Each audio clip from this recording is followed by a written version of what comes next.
I'm Mark Golub, and in the news, Israeli politics. It's no different in Israel than here in America. Maybe in politics throughout the democratic countries of the world, it always seems to come down to the very last moment. Due to Likud's winning a surprising 30 seats in the March elections, Benjamin Netanyahu was given the opportunity to form another coalition government and to be prime minister yet again. But as you know, a governing coalition requires a majority of at least 61 seats in the 120-seat Israeli Knesset. Mr. Netanyahu had to make political deals with other parties to put together a coalition of 61 seats or more. And of course, there's always a political price for a party to join the coalition, and that price is usually paid in cabinet minister positions, and to some extent, a government agenda. Mr. Netanyahu seemed to resist offering minister positions to the leaders of other parties, and this prevented him from reaching the 61-seat benchmark needed for a successful coalition.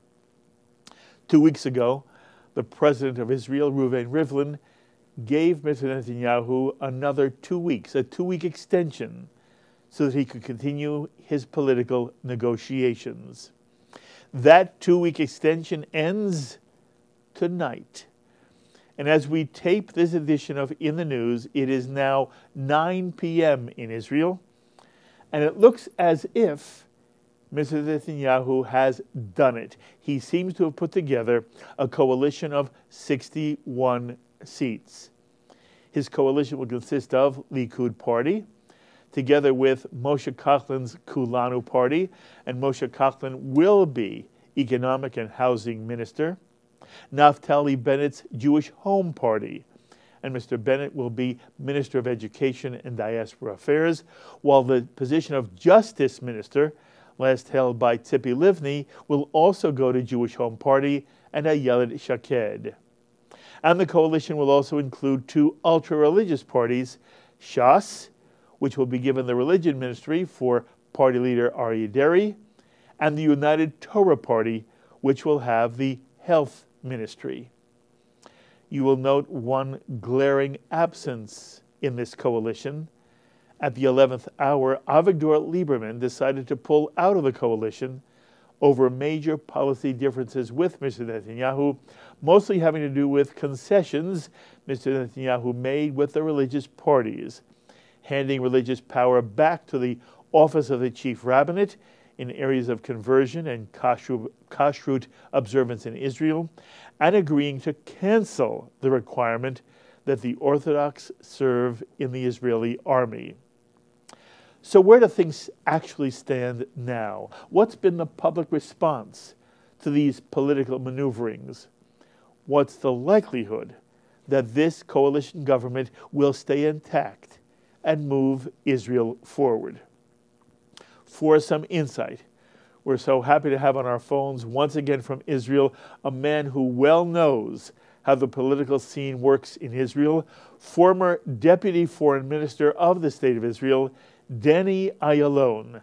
And those of you who watch JBS often know we've been showcasing Danny's views on a number of our recent programs, including a superb presentation he made at Dr. Naomi Vilko's all-day camera event in North Brunswick, New Jersey, devoted to helping high school students learn more about anti-Semitism on college campuses. And if you haven't seen JBS's exclusive coverage of that event and Danny Ayalon's outstanding presentation, you can find it on the JBS YouTube channel. And Danny, as always, I thank you so much for joining us. Thank you, Mark. My pleasure. Always good to be with you. Thank you. So, Danny, it looks as if Mr. Netanyahu has indeed pulled out a last-minute victory once again. As you see things now in Israel tonight, do you feel that's a fair thing to say?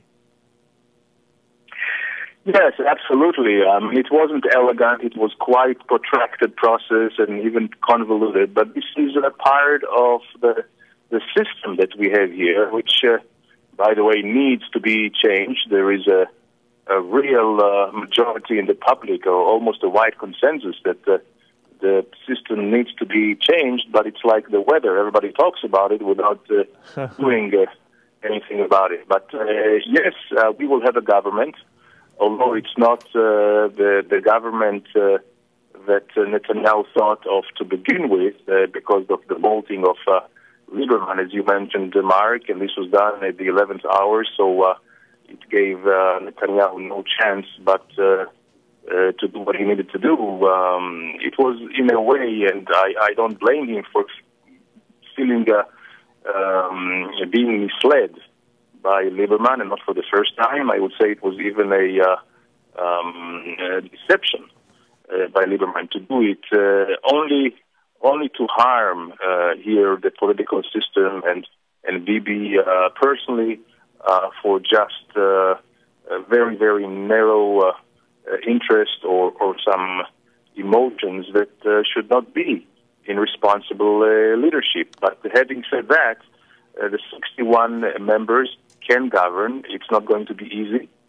And, of course, nobody can exclude the option of enlarging the government at some point in the future. In other words, there could be a time when Lieberman would join the coalition, yes? Well, yes, he has been known to do all this, this very abrupt U-turns and zigzags, so nobody would be surprised if indeed he decided for his interest to go in. If he didn't, there could be other options, not excluding also national unity, where the Labour Party, or what is called now the Zionist camp, may also join in. Yes. You seem to be more sympathetic over this Lieberman-Netanyahu flap, more sympathetic to Netanyahu than to Lieberman. And I find that interesting only because of the issues which we understand Lieberman became upset over. So, for example, Denny, is it correct that Netanyahu, to appease Shas and the ultra-Orthodox parties, has indicated his willingness to cancel the obligation of the Orthodox to serve for national service, primarily in the IDF? Do you understand that that is now Netanyahu's position? Well, I would say that I think it is a pretext, because Lieberman himself was in previous governments with the religious parties, with the ultra-Orthodox parties, and he never made an issue out of it. He knew about the negotiations, and this was given to the religious parties early on, already 4 weeks ago. So he waited to the 11th hour just to actually to sabotage, and then he found the pretext, which he thought maybe the public will swallow, but I don't think this is the case now. And basically, what the religious parties received was what they had before Lapid's joining the government last time. So in a way, we're going back to the status quo ante. Yes. As we say, and I do believe that at the end of the day, certainly the ultra-Orthodox, everybody will have to serve, but it's much better to do it in a no-coercive way.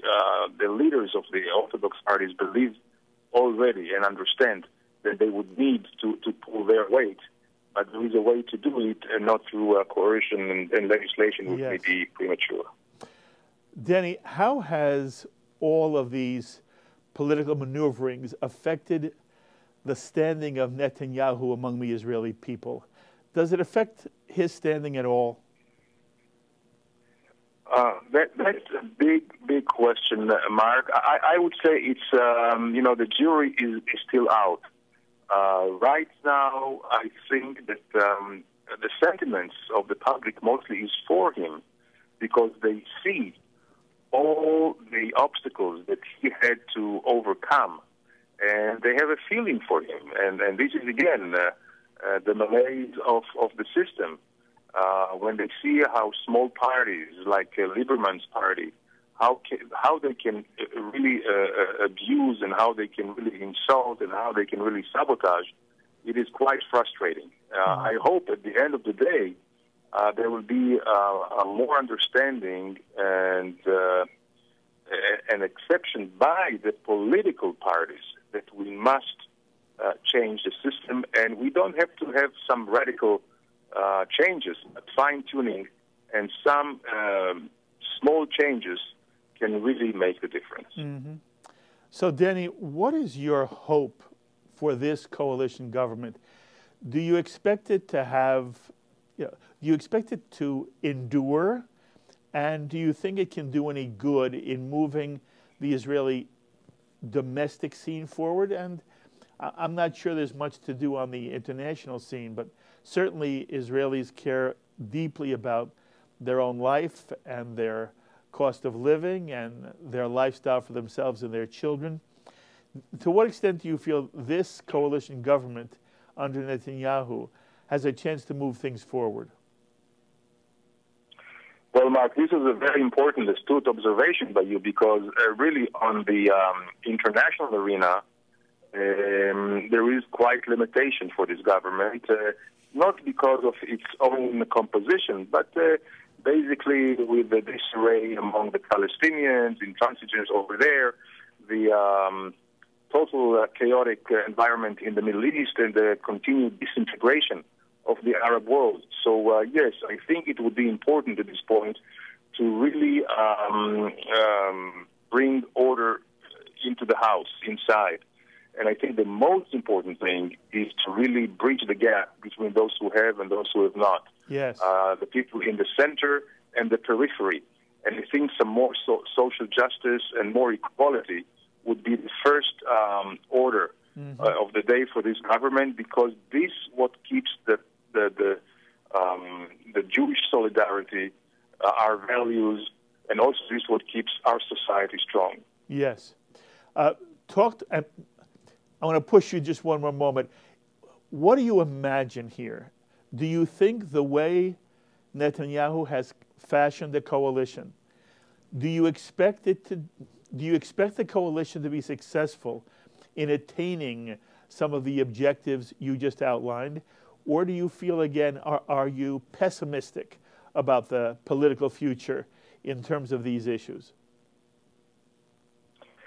Well, a lot will depend on, again, it's a personal issue. How will the Prime Minister Netanyahu work with the finance minister, which is Ayalon, which is a lot of political clout right now, and he has also concentrated a lot of the functions of a government in the social area, in the housing, in the cost of living area, in his ministry. I think if these two gentlemen, Netanyahu and Ayalon, can work together closely with full transparency and mutual trust and mutual respect, they can get things done, although it's not going to be easy because of the narrow government. Yes. And so I would still think that they do have an opportunity to change things, and if they do the right things, I believe even from the opposition, they will get support.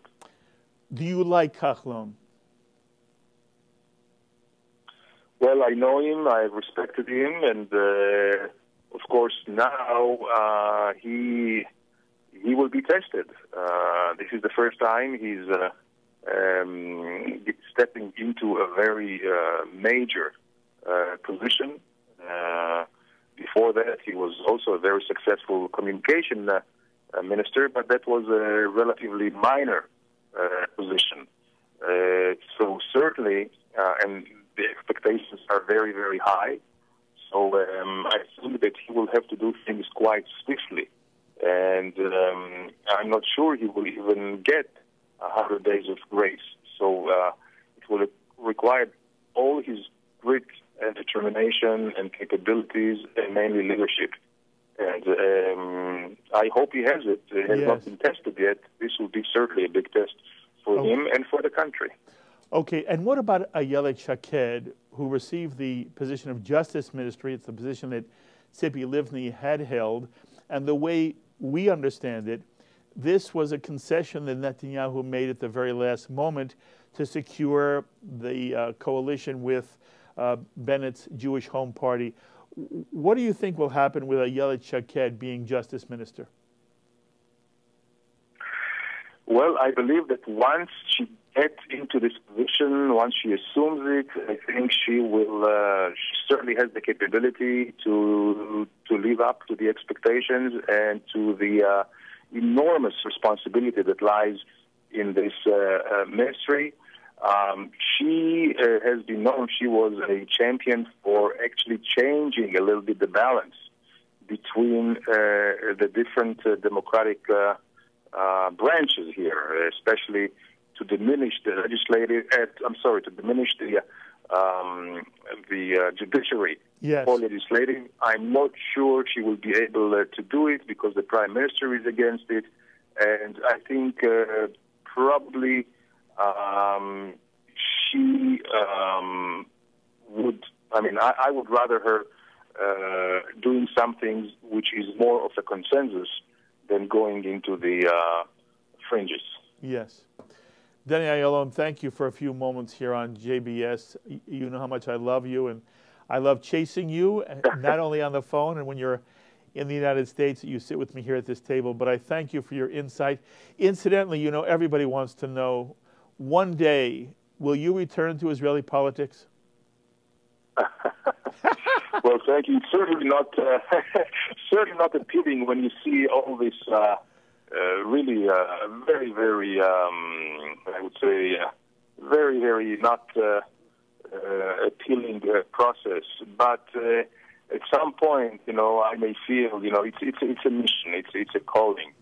And if I feel that I can make a difference, and of course, if the public gives me that trust, I will not shy away.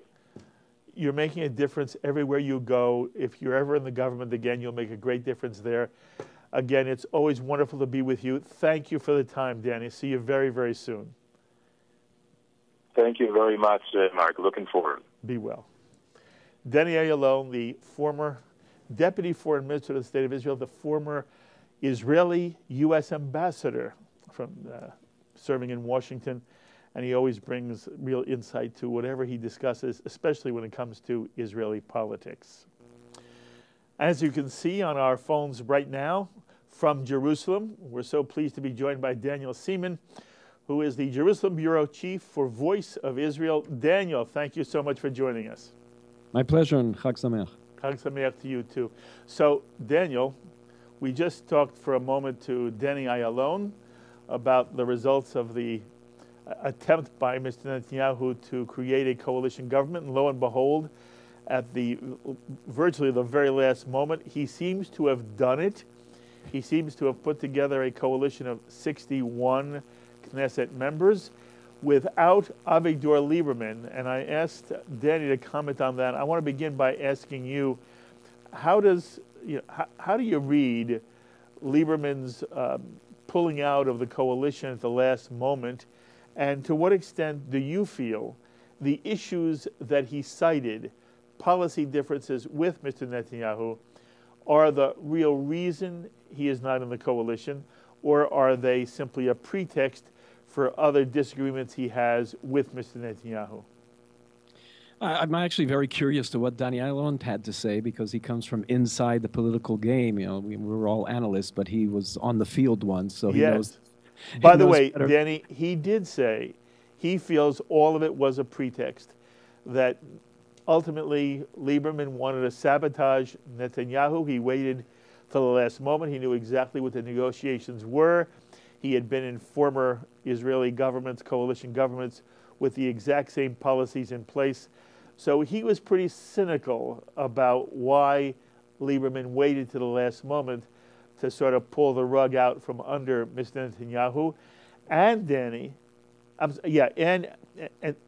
Daniel, what Danny also said was, he felt the Israeli people are now more sympathetic to Mr. Netanyahu because they witnessed all of the shenanigans that were foisted upon him, and that's another question I wanted you to address. From your perspective, how do you feel the Israeli people, the electorate, now views Mr. Netanyahu after taking so very, very long to create a coalition government? I think Danny Ayalon put it perfectly. I sort of was expecting him to say that. I agree with him completely on that, but I would even go further than that. I think that Lieberman, with all the issue that he may have with Netanyahu, and I agree that there are personal issues there, he's a very cold and calculated politician. If it was to his benefit, he would have put aside the personal things and joined the government. Mm-hmm. But I look at it this way. He is the only member of this potential government that will probably be announced later on tonight that didn't have the votes that could have toppled had he been in the government. He did not have, as we see, the fact that he didn't join doesn't prevent Netanyahu from creating that majority of 61 seats. Yes. So had he been inside, he would have actually no leverage.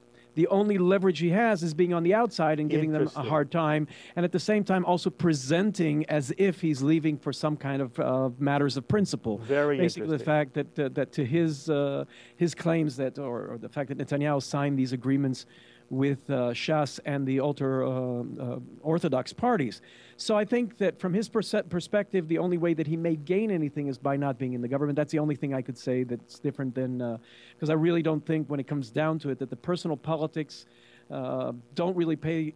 More important than personal politics is the simple self-interest, and that's where I think Lieberman was going with this. Netanyahu, on the other hand, actually gained two things here. He first off gained a very stable government because they all know one thing: the Israeli public does not want to go to elections right now and does not want to see elections in the next 2 or even 3 years. So depending on, and again, you can't prophesize these things because a lot can happen within the period of time, but at the moment, Israelis don't want to have elections, and they will take it out on any party that they believe will bring us to elections.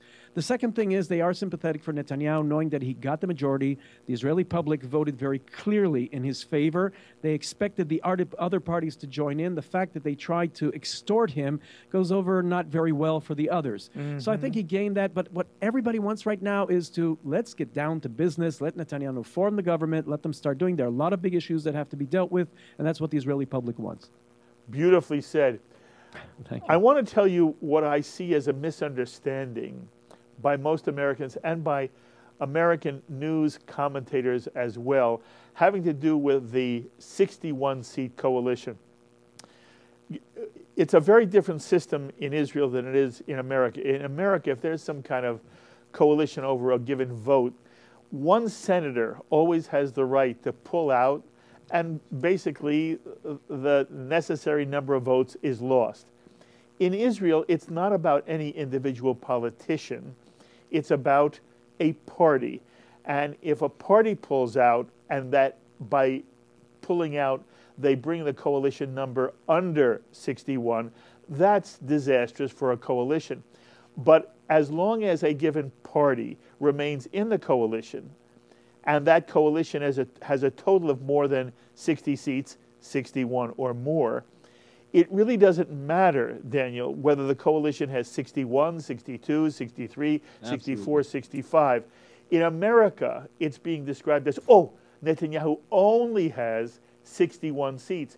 But I want you to speak to the way the system works. And the reality is 61 seats is really no stronger or no weaker than 62 or 63 or 64 would be, depending on, again, the number of seats that would go with a party, which, if it pulled out, would bring the total number under 61.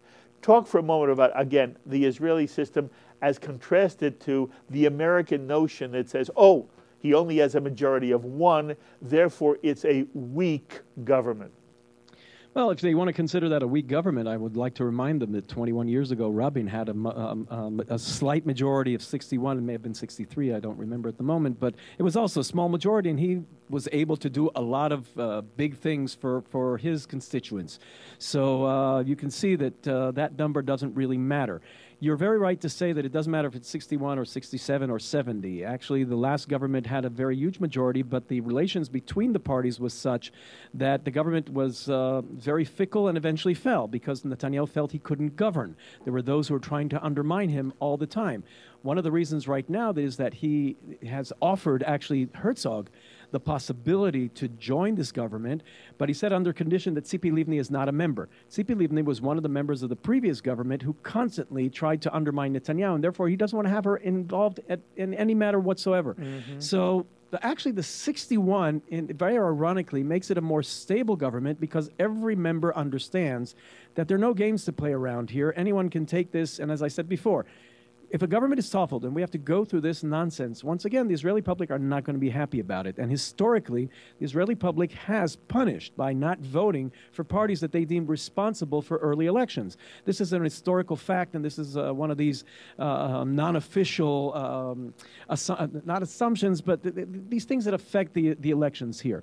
So this may actually be a more stable government. It is more unified in its goals and its direction, and therefore it may be stronger. If you notice, Netanyahu has kept the foreign ministry, at least to this hour. We don't know what may happen in the next 2.5 hours till the deadline is over. But at the moment, he reserves the foreign ministry in his own hands.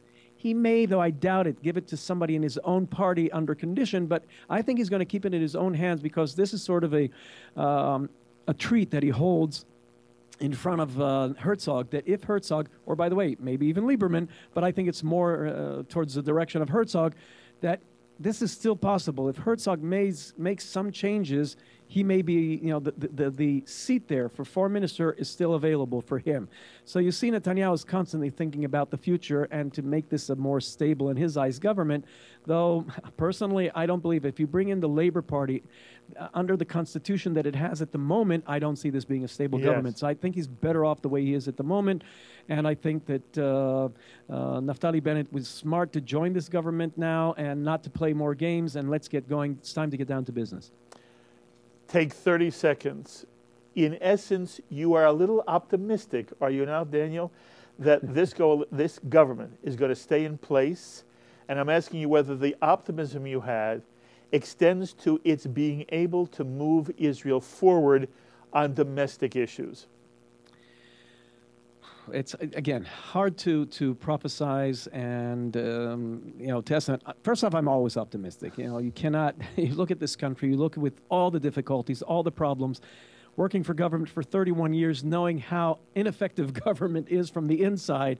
Sometimes you have to believe in miracles here. I'm not religious, but sometimes I believe that somebody is guiding us because there's no other explanation. So Israel is a small country, and they can, now that they've built the infrastructure, now they have to just get down to the housing, and that's really the only problem that they have to address right now. And, well, I'm talking about the internal issues. Yes. Outside of that, again, it's hard to say the Iranian issue, the Palestinian issue, international pressure on Israel, but there are a lot of things happening right now, and it's all working in Israel's favor. So it is time to be optimistic. I'm absolutely sure that this government will be able to ride the waves that may be here, and the public here in Israel will continue to thrive. Danny Seaman, thank you so much for your observations and your time. I will look to you often. Thank you, my friend. More than happy to. You be well. Thank you, and Chag Sameach. Danny Seaman, Jerusalem Bureau Chief of Voice of Israel, which we're pleased to say JBS will be partnering with to bring you more news from and about Israel. Thanks to our director and program coordinator, Serge Goldberg, to the producers of this edition of In the News, Ron Jacobsohn and Jan Weiss. It looks like everything has worked out as the Israeli government is about to take its role in Jewish history. Until the next time, I'm Mark Golub. Be well, my friends.